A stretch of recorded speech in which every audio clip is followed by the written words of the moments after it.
A abertura de uma empresa na prática não é apenas a criação de um novo negócio, nem simplesmente uma estrutura formal para gerar lucro para diferentes pessoas.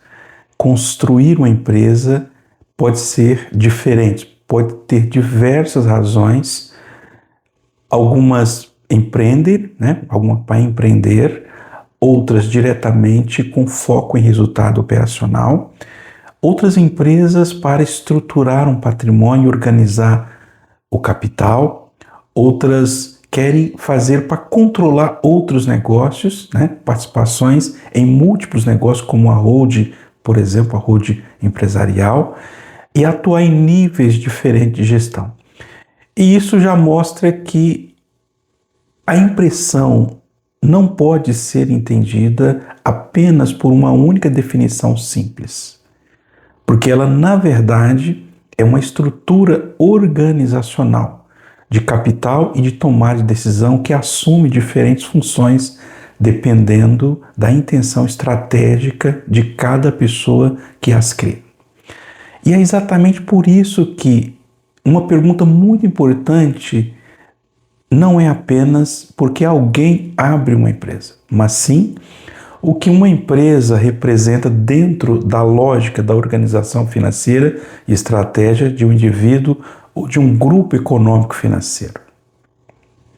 Aprender a ler a empresa, ler os números da empresa é extremamente importante para que você possa sempre tomar as melhores decisões possíveis. Para entender isso de forma muito clara e bem estruturada, precisamos abordar a ideia de que a empresa pode ser compreendida a partir de uma única área de conhecimento. Porque, na prática, ela é um sistema integrado que envolve economia, finanças, estratégia, mercado, operações e tecnologias. Em economia, nós aprendemos a lógica da escassez e da escolha, onde cada decisão envolve custo de oportunidade, alocação eficiente de recursos, como discutido em Mankell, no livro de macroeconomia e de economia.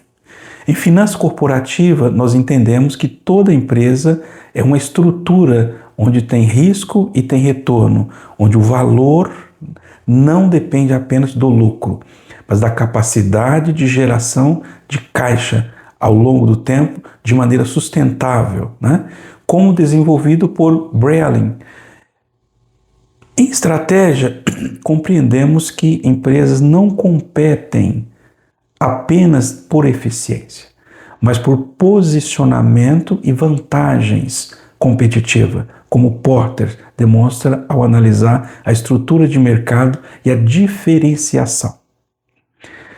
Em organização e tomada de decisão, entendemos que empresas não seguem apenas planos racionais lineares, mas padrões adaptativos de decisão ao longo do tempo, como Mintzberg descreve. E em posicionamento, entendemos que a percepção de valor e a criação, a construção de demanda são determinantes diretos do resultado econômico, como Kotler mostra na lógica do marketing e de branding.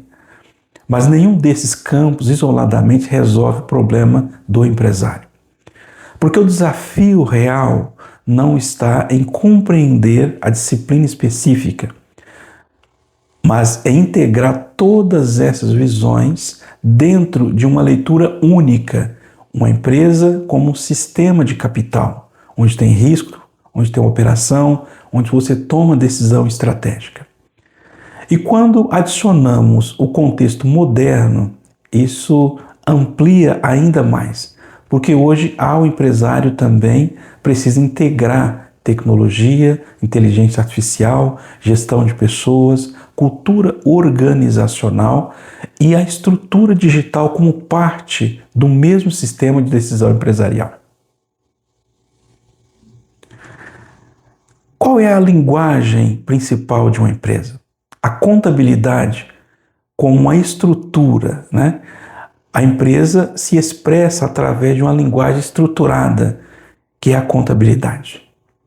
Essa linguagem não existe por limitar a visão do empresário, mas para organizar a realidade financeira em 3 dimensões fundamentais: o resultado, a estrutura e a liquidez.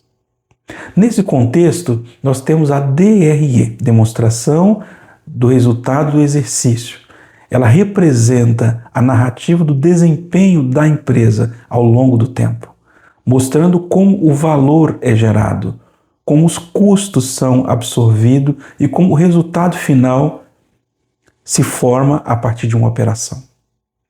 No balanço patrimonial, representa a estrutura de poder da empresa, mostrando como os ativos organizados, como obrigações são distribuídas e qual é o real configuração de um financiamento do negócio.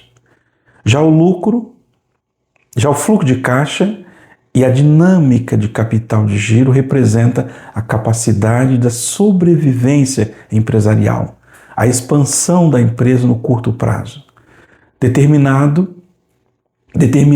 se a operação tem fôlego suficiente para sustentar o crescimento ou se está presa em um ciclo de pressão financeira constante. O capital de giro e as reservas estruturais de estabilidade de um negócio, pensando no capital de giro, não deve ser entendido como dinheiro parado, mas como o tempo financeiro necessário para que a empresa consiga operar entre saídas e entradas de recursos. Isso define diretamente a capacidade de crescimento e resistência ao choque do mercado. Dentro dessa lógica, surgem as reservas estratégicas, que não são apenas proteção, mas um instrumento de inteligência financeira. A reserva de emergência, por exemplo, ela vai garantir a sobrevivência em cenário de instabilidade, cenários incertos, onde há incerteza, onde há algo que entra direto, um problema que entra direto sem avisar, ou seja, não está dentro do planejamento. A reserva de contingência, ela permite observar os riscos operacionais, variações não planejadas. E a reserva de oportunidade permite que a empresa tenha a capacidade de agir rapidamente quando o mercado apresenta condições favoráveis de expansão. Empresas fracas operam no limite da capacidade financeira. Empresas fortes operam com margens estratégicas de decisão. Qual é a melhor estrutura de financiamento de um negócio? Como a empresa cresce? Como a empresa investe? O crescimento de uma empresa não depende de lucro, mas da maneira, da forma como ela é estruturada, de como a estrutura de capital é definida. Essa estrutura de capital, ela divide basicamente em 2 formatos. O capital próprio, que o próprio sócio, o próprio criador do negócio, injeta capital, ou investidores de terceiros. O capital de terceiros, que é o capital de terceiros, instrumentos financeiros alternativos, que permite a expansão planejada. O próprio capital, o capital próprio, melhor dizendo, representa reinvestimento interno e retenção de lucro. O capital de terceiro representa um financiamento externo estruturado através de bancos, instituições financeiras. E a estrutura alternativa, como por exemplo consórcios ou modelo de aquisição planejada de ativos, permite crescimento sem impacto imediato no caixa da empresa. A empresa continua operando normalmente, porém com planejamento extra, uma camada extra com custo relativamente muito baixo para a operação. Desde que bem alinhado à estratégia da empresa, o consórcio é uma maneira muito inteligente e tem financiado a criação de novos negócios com uma margem de lucro muito maior, a pressão no caixa muito menor, porque o custo do dinheiro é muito mais barato. Vou te dar um exemplo. Uma aquisição de uma frota de veículo pode ser estruturada via consórcio, reduzindo o impacto de capital imediato. Assim como a aquisição de uma sede empresarial pode ser planejada com carta de crédito do consórcio de médio e de longo prazo para expansão, permitindo crescer, permitindo expandir, com previsibilidade financeira, né? O consórcio ele te dá essa previsibilidade.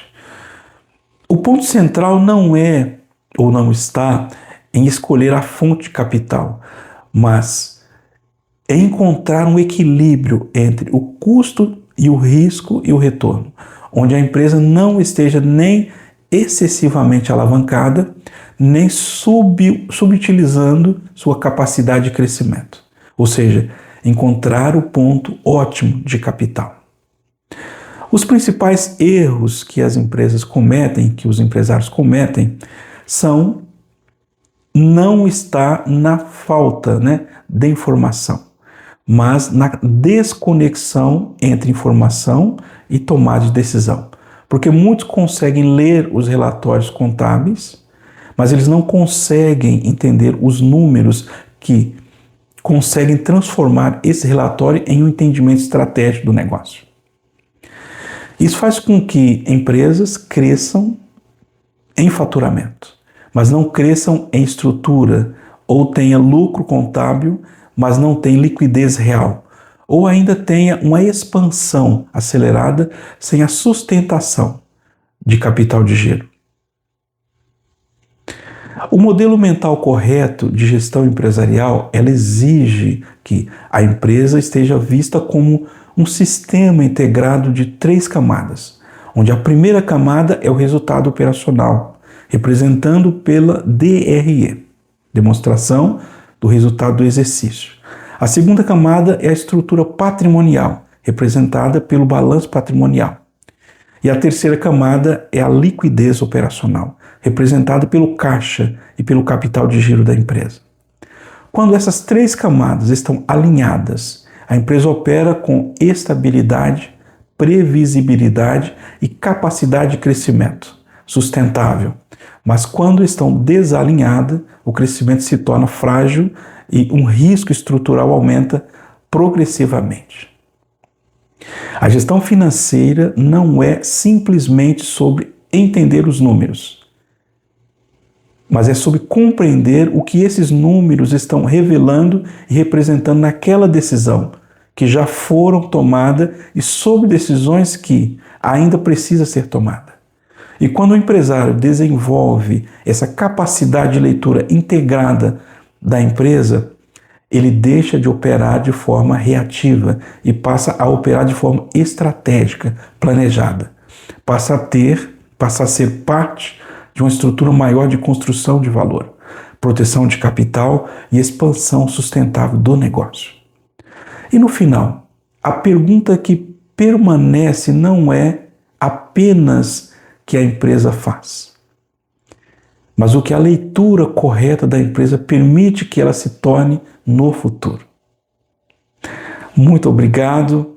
Eu sou Alcide José dos Santos, sou CEO aqui da BMGK.